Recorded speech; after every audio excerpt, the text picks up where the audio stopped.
Yes, sir. Welcome back to another episode of From Downtown. Today is May 2nd, 2024, and as you can see, we are sitting back on the bustling streets of fucking BR. It's a gloomy day, but I don't care because I don't have work tomorrow, so it's a great day for me. Hopping straight into the sports that we have for today. The MLB started playing games very early. I think 11. I didn't really place anything on the Instagram per se, but we had a lot of good things that happened today, and I feel like it could roll into tomorrow because I think the last game for tonight is at like 7. Yeah, but happens when it's raining. Damn, I got caught. But other than that, the things that I like to talk about today are futures for baseball, or like things that we can see coming forward for the weekend series. The Dodgers ended up winning their game yesterday. I think it was like 8-0. That was something I could say that was expected. I think they lost the first game of that series, in which I just wasn't expecting that one. But I mean, it's the Diamondbacks. I mean, the Diamondbacks play good, and they're definitely gonna play good against a division opponent. So that wasn't too much of a non-call, I could say, for like series wise, as well as the series with the Mariners and the Braves. Knew it was going to be a tough one, but I think right now the Mariners ended up winning that series out. And the Braves had, to me, the better pitching, but it just, like, the game, I want to say like Tuesday or Monday, George Kirby was on the mound for the Mariners, and they won that game 2-1. So it's like, a lot of the things that we see, like the pitching duels that we get to partake in, or just get to watch, are crazy when it's like comes to like the Mariners, the Braves, the Pirates, even like who else has a good starting rotation? Shit, the Cubs can get you some great outs. The Red Sox. There's a lot of teams out there with a nice starting rotation that relies on getting strikeouts and getting guys out deep into the game. Like Chris Sale, I think, went like 5 1/3, and I don't even think that was long. Pause for him. Like, the duration of time in 5 innings, it kind of makes you. I think if he finished the 5th inning, it would have been a win or loss for him. But if you don't finish the 5th, it's no contest. So it's like you're not the reason they losing, or they're the reason they're winning, unless you're down big when you get off the mound and you take that L early. But like I said, like, the game was tied 0-0 in the 5th. So I mean, expecting anything for that, it's crazy. So any other teams that I really like to talk about for today? The Marlins actually pulled off a win, which was very shocking to me. Definitely a game I didn't think they could win. Definitely went over, but I just didn't think they could win. I definitely put the over instead of them covering, but I'm glad I did. And that's something that I feel like moving forward, something you keep an eye on, because there's no way an organization plays that bad for that fucking long. And I feel like, honestly, a lot of the Marlins may finish at the bottom of the MLB, but I don't think so. That could be a very hot take. I don't think they'll finish at the bottom. I don't think the A's will finish at the bottom. I think the person that finishes at the bottom is going to be very shocking to us. And I don't really know who could go on the skid that the Marlins has been on, like, since the last 3 weeks, like in the middle of the season or late in the season. I don't know. I just gotta see, like, the Astros are playing very bad right now. Speaking of the Astros, they're the other game at 7-11 tonight against the Guardians. Where I think that the Guardians win that game. Eric Getty is I don't want to say a pitch to contact hitter, a pitcher, but I kind of say that for a lot of pitchers, and nobody is legit a pitch to contact pitcher, if you understand what I'm saying. Like, everybody wants to get his strikeouts. Like, I'm not going to leave the sinker in the zone just for you to hit it. but I want you to hit it weekly. In which I think Eric Getty leaves shit in the zone and just lets people power this bitch out of the fucking park. So I think that tonight, like the Guardians score a lot of runs. I think the Guardians see at least 4 runs, and I'm sorry if that's not a lot to y'all, but it's a lot to me. I think the Guardians see at least four over runs, like easily. I don't know what their team total is at right now, but if it's anything 2.5, 3.5 around that, I definitely would take that going against the Astros tonight. The money is leaning towards the under, which is wild to me. I just think that those two teams could score. The biggest thing with those, I can't even say with those two teams. I think the Guardians are pitching Logan Allen, so yeah, the Guardians are pitching Logan Allen, so it's like it's not two premier starters, so it's like, you know, anything can happen.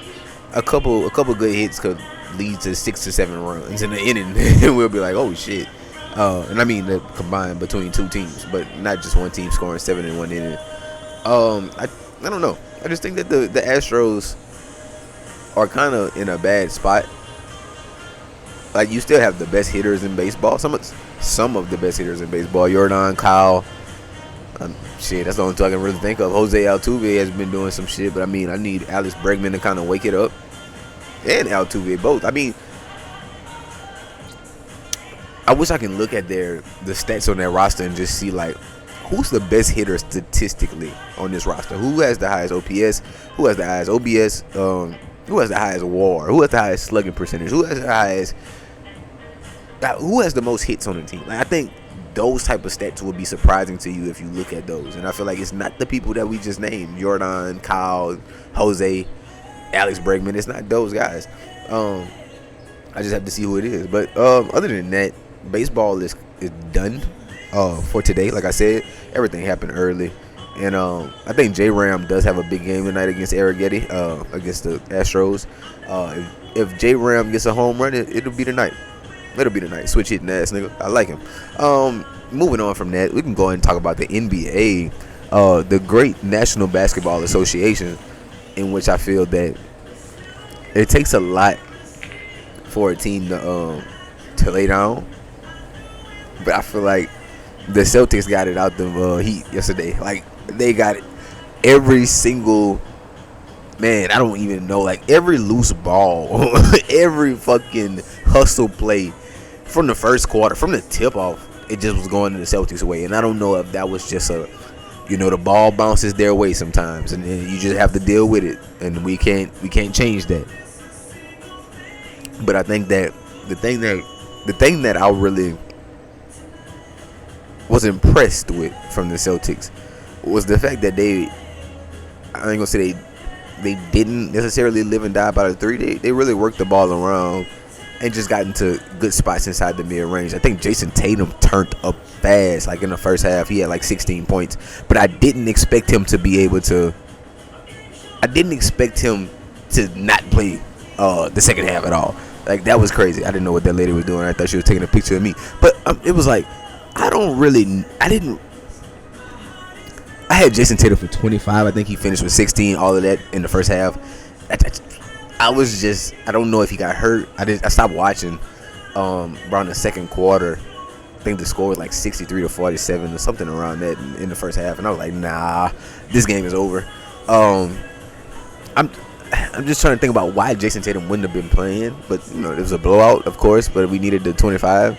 And the Celtics not living and dying by the three and just playing good basketball, or even playing one-on-one basketball with light-skinned boy Jason Tatum and fucking Jaylen Brown. Like, I don't see that. I don't see that shooting them in the foot. I think the only thing that shoots them in the foot is the 3-point.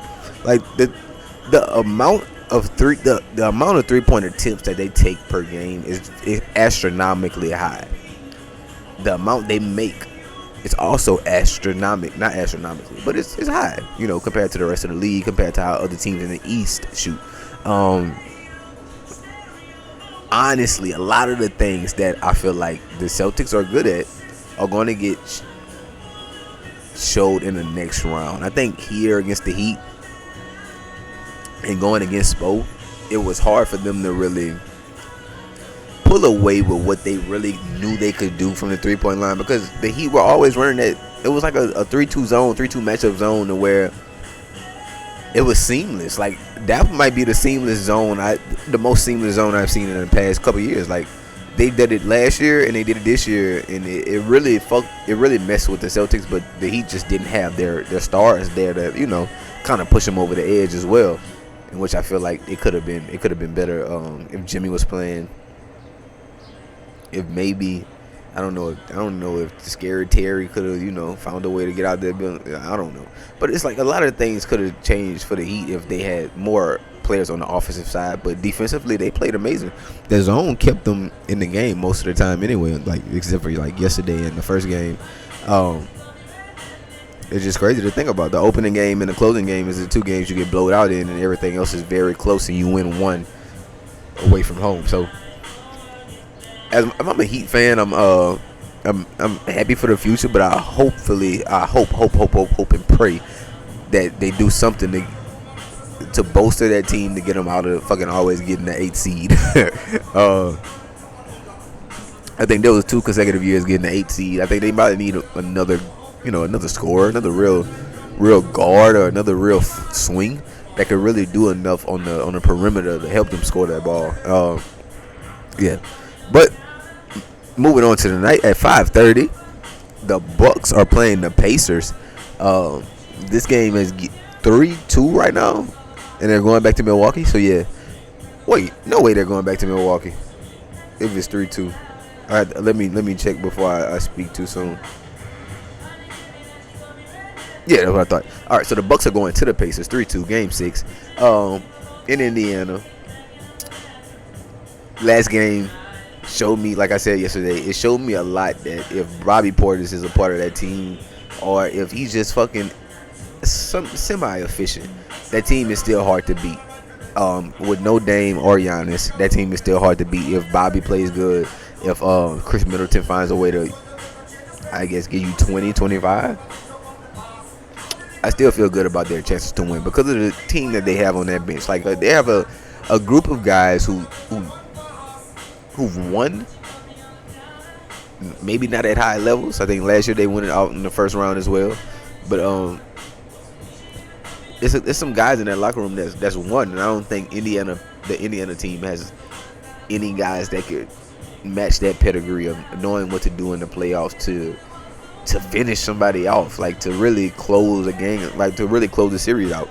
That's the only thing I don't think. Yeah, that's the only thing I don't think that the Pacers could be good at. But if I'm saying that they don't know how to close out yet, being at home gives you a chance to figure it out. And I think that tonight, honestly, they figure it out. I think the Pacers win tonight at home, and they send the Bucks packing, another first round exit. But barring a fucking great game out of Pat Bev and Bobby Portis, like, I think they go home tonight. And even if they stretch it to a Game 7, I just think that winning in the first round may be their biggest thing, because I don't think next round they'll be able to do enough, especially with both of those guys. Like they're listed as questionable in day to day, but it's like, nah, y'all ain't getting on the court for at least a month. So if you can do enough to make 3 or 4 weeks just seemingly pass by very fast, you might have a chance. But other than that, no. Last game of the night. Who is the last game of the night? Oh, wow. It's another closeout game which could happen. The Knicks are at the Sixers. The Knicks definitely should have closed their game out at home a couple days ago. But right now, I feel like they closed the game out in Philly. Like I said, the guys in Philly, they didn't believe their fans were there to see them. And that's how I feel. That's how I feel too. Like they were there to see New York, and I swear, Tyrese Maxey had the best game I could ever. Had one of the best games I've ever seen from a guard in the playoffs. And like I see Jalen Brunson do this shit. I see Jalen Brunson do it more consistent, right? But Tyrese did it in I don't know how to say it. Like Jalen Brunson to me is like an AR. Like it continuously shoots. We're going to keep doing what we got to do. If I got to shoot 30 times, of course, I'm going to score 40 points. but Tyrese is like a goddamn sniper. Like, he's gonna shoot 20 shots and give you 46 or 48, and still be getting to the free throw line. Still find a way to create for people like Joel and Tobias and Kelly Oubre. Like that is some wild shit to see. And I think that Tyrese is definitely stepping into the bigger shoes of the playoffs and like trying to lead the team as like, because we see that Joel is definitely not 100% right now. So he's trying to lead the team and push him forward. And I wouldn't mind seeing it again tonight. I wouldn't mind seeing this go to a game 7. But I know I'm not gonna say a fact. I just know tonight is gonna look very different from the Knicks you saw at home. The Knicks there are probably gonna get up on a fucking early lead, 10 to 12 points, and then if the Sixers have the resilience and fight back with their home crowd, hopefully that's showing up, it could change. We could get to a game 7. But like I said, I think the series ends tonight, both series that is. But other than that, it's not much more there to speak on than, you know, Joel could go out there and give you 25 to 30 points. Tyrese Maxey could give you 25 to 30 points. It's if the others could do that. Like, can Kelly Oubre give you 10? Can Kelly Oubre give you 15? Can Tobias Harris hit a 3 when it's necessary? You kind of have no choice but to be honest. I logically I say this series ends, but in my heart it's like I want to go with the Sixers winning and fucking keeping this series going. I just feel like this is a series like the Mavs and the Clippers, in which I feel like these are two of the same exact teams, but if injuries or bullshit like turnovers don't get in the way, it could go game 7. And I feel like I want to see that. I want to see game 7 between those two. And yeah, it's been a great playoff so far, so of course I want to see a game 7 out of them, especially with the way that the Mavericks played last night. I don't think we see a game 7 out of the Mavs and the Clippers. But yeah, that's the last game that we have for tonight.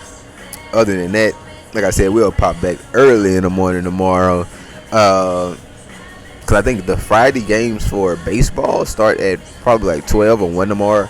And yeah, other than that, y'all have a great day. This was From Downtown, and we will be back again tomorrow.